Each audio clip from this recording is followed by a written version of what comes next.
Bom dia, pessoal do primeiro ano. Desculpa. A gente vai agora fazer o praticando, tá? O capítulo lá, período, né, pré-colonial do Brasil. Tá? Então, a gente vai aqui na página 615, né, do livro 3. A gente vai resolver os praticando nessa aula. Outra semana já teremos aulas presenciais, né? E a gente dá seguimento, tá certo? Então, vai ser uma aula curta, tá? Não vai ser tão extensa como as outras. Então, deixa eu compartilhar aqui com vocês o material. Vou colocar aqui o material, já deixei aqui na posição. Então, aqui na página 615, a gente pode visualizar aqui o praticando. Já tem até a resposta aqui, tá vendo? Só que a gente vai fazer uma revisão com os praticandos. Vamos ver aqui. Ó. Descoberto o novo mundo, e instaurado o processo de colonização, começou a se desenrolar o embate entre o bem e o mal. Então, vamos ver aqui. Na percepção de muitos colonizadores portugueses do Brasil, uma das armas mais importantes utilizadas nesse embate entre o bem e o mal era a retomada de padrões religiosos da antiguidade. Por que não? Por que não é essa? Retomada de padrões religiosos da antiguidade. Não, né? O contexto aqui da colonização era, né, o cristianismo europeu. Então, quando se fala religiões da antiguidade, a gente vai, que significa antes do cristianismo. Tá? Defesa do princípio do livre-arbítrio? Não. Aceitação da diversidade de crenças? De jeito nenhum. Ou era cristão ou não, né? Ou era um herege, né? Era um pagão, era morto, né? Queimado, enfim, né? Punido severamente. Aceitação da diversidade de crenças? De jeito nenhum, não se aceitava. Para o colonizador era o cristianismo, fim de papo. Catequização das populações nativas? Sim. Catequizar, transformar os pagãos, né, em cristãos, salvar sua alma. Essa era uma das justificativas, né, para a dominação dos povos pelos europeus cristãos. Busca da racionalidade do espírito científico? De forma alguma. De forma alguma. A fé não é racional, entendeu? Se bem que há filósofos, né, como Agostinho, né, e São Tomás de Aquino, que tentaram racionalizar a fé, né? Provar a existência de Deus, né? Pela filosofia, né, e através do método empírico. Mas não é esse o caso aqui. Então, esse embate entre o bem e o mal, né, ele era resolvido, né, derrotando-se o mal, que era o quê? Era o paganismo. O ateísmo, enfim, né, também. Catequizando, né, as populações nativas, tornando elas cristãs. Então, vamos aqui agora para a segunda, né, questão aqui. Vamos lá para a segunda. Em carta ao rei Dom Manuel, Pero Vaz de Caminha narrou os primeiros contatos entre os indígenas e os portugueses no Brasil. Quando eles vieram, o capitão estava com um colar de ouro muito grande no pescoço. Um deles fitou o colar do capitão e começou a fazer acenos, com a mão em direção à terra, e depois para o colar, como se quisesse dizer-nos que havia ouro na terra. Outro viu umas contas de rosário, brancas, e acenava para a terra e novamente para as contas, e para o colar do capitão, como se dissesse que daria um ouro por aquilo. Isto nós tomávamos nesse sentido, por assim o desejarmos. Mas se ele queria dizer que levaria as contas e o colar, isto nós não queríamos entender, porque não havíamos de dar-lhe. Então veja só, né? Erros de interpretação. Né? Esse trecho da Carta de Caminha nos permite concluir que o contato entre as culturas indígena e europeia foi, letra A, favorecido pelo interesse que ambas as partes demonstravam em realizar transações comerciais. Os indígenas se integrariam ao sistema de colonização, abastecendo as feitorias voltadas ao comércio do pau-brasil e se miscigenando com os colonizadores. Não é bem assim, não. Né? Se bem que os índios faziam comércio com os brancos e tal. Só que aqui não está afirmando isso. Não é a carta, né, de Pero Vaz de Caminha. Não estava querendo dizer isso para o rei de Portugal, na época do Dom José. Letra B. Guiado pelo interesse dos descobridores em explorar a nova terra, principalmente por meio da extração de riquezas, Interesse que você colocava acima da compreensão da cultura dos indígenas, que seria quase dizimada junto com essa população. Isso está correto, né? O interesse por descobrir riquezas, né, estava acima de tudo, estava inclusive acima do bem e do mal. Facilitado pela docilidade dos indígenas, que se associaram aos descobridores na exploração da nova terra, viabilizando um sistema colonial cuja base era a escravização dos povos nativos, que levaria à destruição da sua cultura. Não, esse sistema colonial viabilizado, né, pela escravidão dos povos nativos, né, não deu certo. Foi substituído, né, posteriormente pela escravização de africanos, né, trazidos da África, ali a partir de 1580, 85. Né. Então, a docilidade dos indígenas não eram tão dóceis assim. Os tupinambás gostavam de fazer um churrasquinho, né, de portugueses. Né. Era muito apreciada a carne branca europeia, né, pelos antropófagos, né. Então, algumas tribos antropófagas que se alimentam de pessoas, né? Então, não, eles não eram assim tão dóceis. Marcado pela necessidade dos colonizadores de obterem matéria-prima para suas indústrias, ampliar o mercado consumidor para sua produção industrial, que levou à busca por colônias e integração cultural das populações nativas. Isso aqui é lá no neocolonialismo já do século XIX. Não tem nada a ver com o contexto aqui que nós estamos estudando. Né? E eles não estão indo atrás de matérias-primas, estavam atrás de especiarias, né? De pedras preciosas, metais preciosos, né? Matéria-prima mesmo, né? Para indústria, né? A própria cana-de-açúcar, ela era plantada e o açúcar feito aqui mesmo. E também, né? Era uma indústria, né? Mas não no contexto que eles estão falando aqui. Terceira questão. Então, aqui é a letra B, né? A letra B. Extrair riquezas, enfim, né? Extrair riquezas e não estavam nem aí, né? Terceira questão. Mostraram-lhes um carneiro, não fizeram caso dele. Mostraram-lhes uma galinha, quase tiveram medo dela, e não lhe queriam pôr mão. Depois, esses animais não existiam aqui.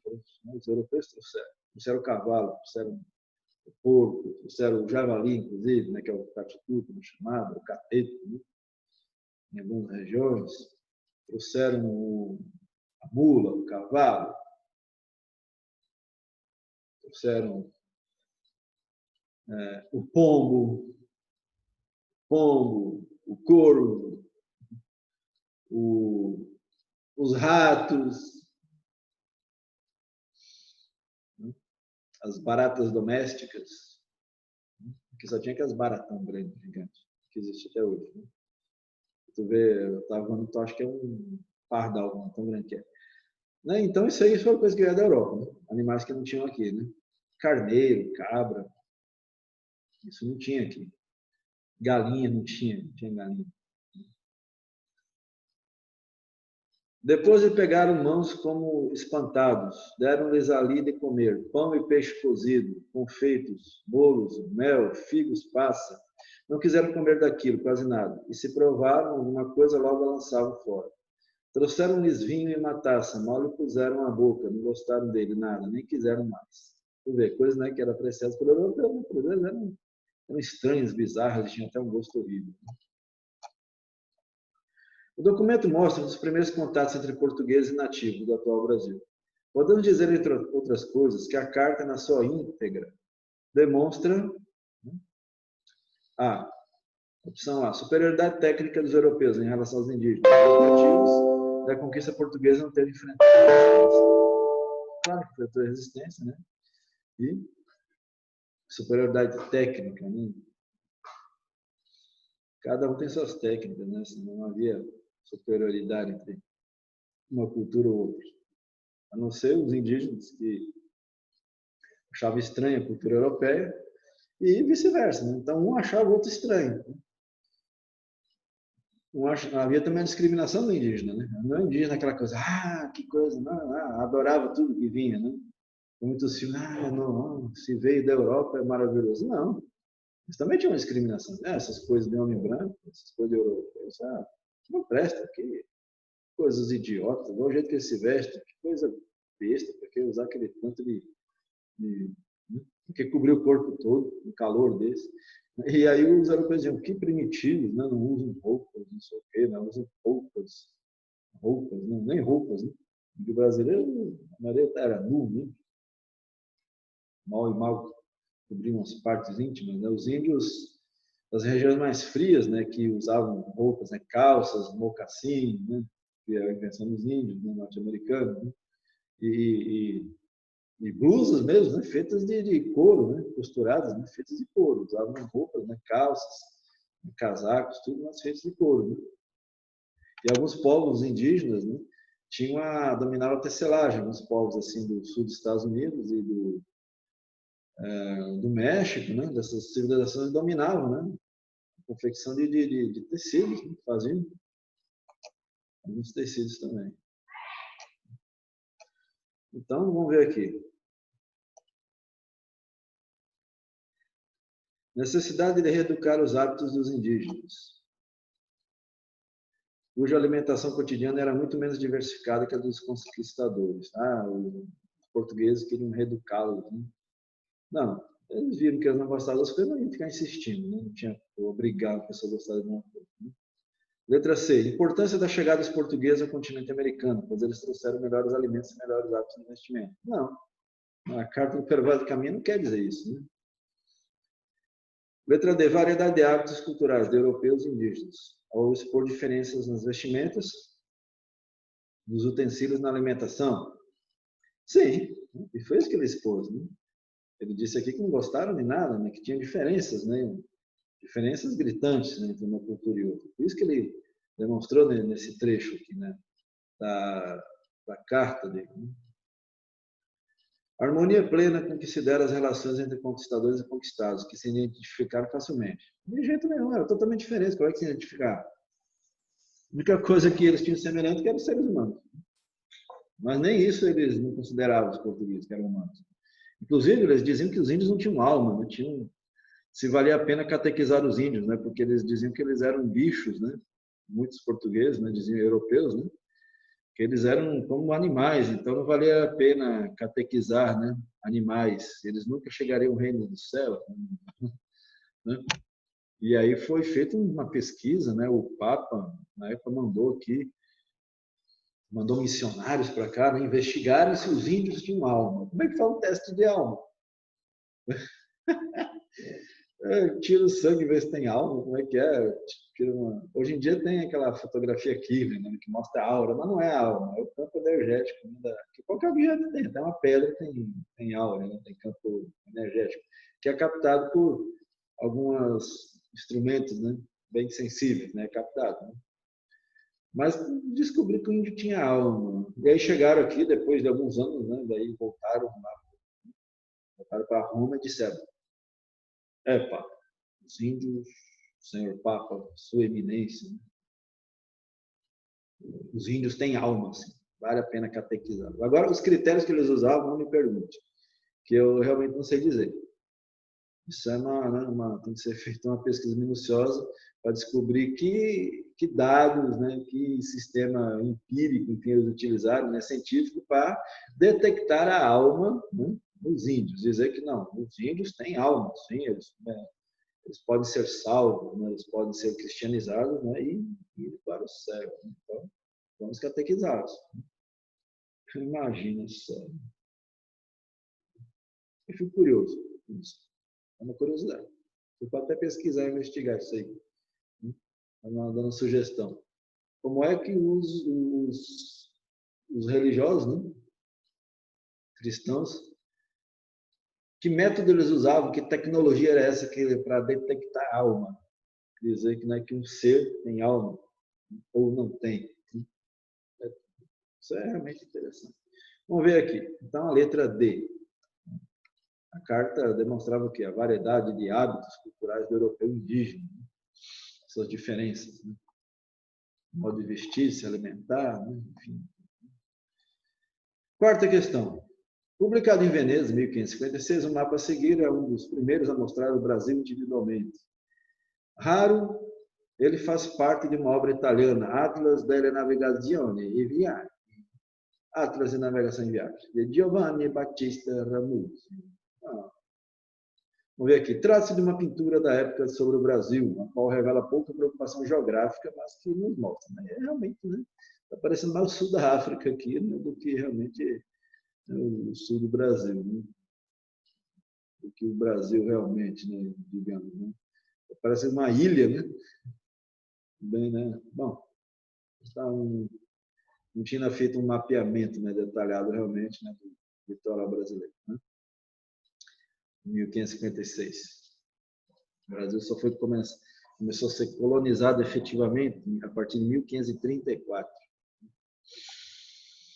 Então faltavam dados, né, cartográficos, geográficos, né, na época. Né?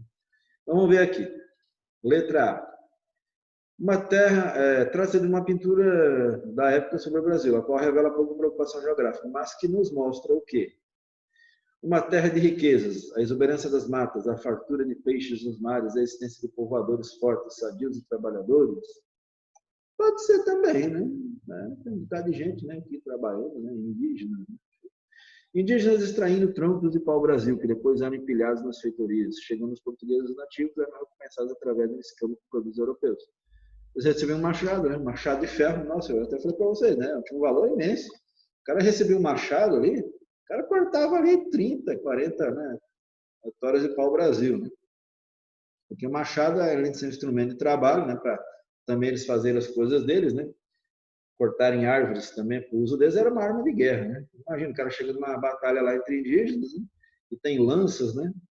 Com pontas de madeira, pontas de ossos. Os outros estão com aqueles tacapes, né? Aquelas armas feitas de madeira. E aí chega um cara com um machado feito de ferro, bem amolado. É um estrago horrível, né? Queria entrar o Jason na sexta-feira 13, né? Num lugar, meu Deus do céu, isso é um massacre. Uma guerra, né, com machado deve ser uma coisa bonita de se ver. Então imagina, né? Eles trocavam também por outras coisas, né, que eu achava interessantes, né? Facas, trocavam tudo aquilo que era útil para eles, né? Mais prático, né, para uso prático realmente, do que estético, né? O modo de vestir, como falei, dos brancos nem agradava a eles. Era mais por coisas realmente úteis, né? Coisas que lhe davam vantagem. E aquilo a gente pode ver, né, nesse quadro aqui, realmente, né? A gente pode ver aqui que eles estão carregando toras, né? De pau-brasil levando para as feitorias, né? Esses galpões, né, à beira do mar. Então, eles vão lá cortar, né, com os machados que foram dados, né? Quer dizer, dados não, né? Foram negociados, né? E aí eles levam, né, para as feitorias e lá os navios vêm e buscam essa preciosa mercadoria que era o pau-brasil, né? Que além de fornecer uma madeira de excelente qualidade para fabricar embarcações, móveis, ainda tinha a tintura, né? A resina da casca dele, né, do pau-brasil, que dava um pigmento avermelhado, né? Por isso que o nome é Brasil, com Z, que vem de brasa, cor de brasa. Aí virou Brasil, né, com S, né? Como também era, né, era pronunciado, né? Brasil com Z e com S, né? Dependendo de quem escrevia, aonde, né? No exterior, Brasil, por exemplo, é escrito com Z, né? Em língua inglesa, né? Brasil. Né? Brasil quer dizer brasa, né? A coloração da madeira, né? Cor de brasa, e da resina também, que isso aí que era para tingir tecidos, né? Dava um tecido, uma cor púrpura, vermelha ou alaranjada, os tecidos. C, o início da colonização do Brasil, os indígenas estão derrubando as árvores para formar os campos onde seria feito o plantio da cana-de-açúcar com construção de engenhos. Ainda não, nessa fase não. Não havia assim uma floresta toda de pau-brasil. O pau-brasil estava, né, esparso, né, as florestas, um aqui, outro ali, às vezes num grupo grande, né? Mas a vegetação nativa mesmo de outras plantas, né, principalmente no Nordeste, né, que foi derrubada, né? A Mata Atlântica ia, onde é hoje ali São Paulo, Paraná, ali, subia aí até o Rio Grande do Norte, né? A Mata Atlântica. Né? E aí hoje resta só 10% do que foi essa grande floresta, né? Cheia de pau-brasil. O pau-brasil ele ocorre na floresta amazônica também, aqui no nosso cerrado, E os portugueses até já conheciam antes, né? Porque ele ocorria em outros lugares também, o pau-brasil. Né? Na Ilha da Madeira, em outros lugares tinha pau-brasil, né? Sementes são levadas pelo vento, levados pelos pássaros, principalmente, né? Levados, enfim, né? Então ocorria, né? Ele já era conhecido, né? O pau-brasil. E aqui se encontrou em grande abundância, né? Grande abundância. O medo dos nativos brasileiros com a chegada das naus portuguesas. Eles estão abatendo árvores para a construção de fortificações de defesa da ameaça europeia. Não tem nada a ver. Derrubando árvores para fazer fortificação para se defender de ataques marítimos, né? E desembarque de tropas europeias. Isso aí não tem nada a ver mesmo. Homens nus selvagens que conviviam pacificamente com animais de grande porte, que causavam grande espanto e medo aos colonizadores. Que animais de grande porte tem aqui?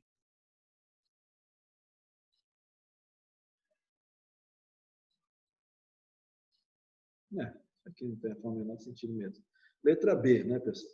A letra B, né? Sem sombra de dúvida, letra B, tá? Então aqui, pessoal, essa aula aqui foram só 22 minutos, né? Tá? Porque eu já estou bem avançado, né, no livro 3. Então nós temos aí, né? Nós temos ainda setembro, outubro, novembro, né? Eu me adiantei bastante, né? Me adiantando. Mais ou menos no tempo normal mesmo, né? E tivemos só 15 dias, né, de férias em julho, então deu uma adiantada boa no material. Né? E aí, espero, né, que na próxima semana a gente esteja em aula presencial, para quem quiser vir, né? Seja bem-vindo. Né? E quem quiser ficar em casa vai assistir ao vivo, né? Online minhas aulas. Né? E compartilhando aqui com o pessoal na sala de aula. Então, pessoal, eu vou encerrando a aula por aqui, tá? E beleza, bom final de semana, né? E espero vê-los o mais breve possível. Então, tchau, pessoal.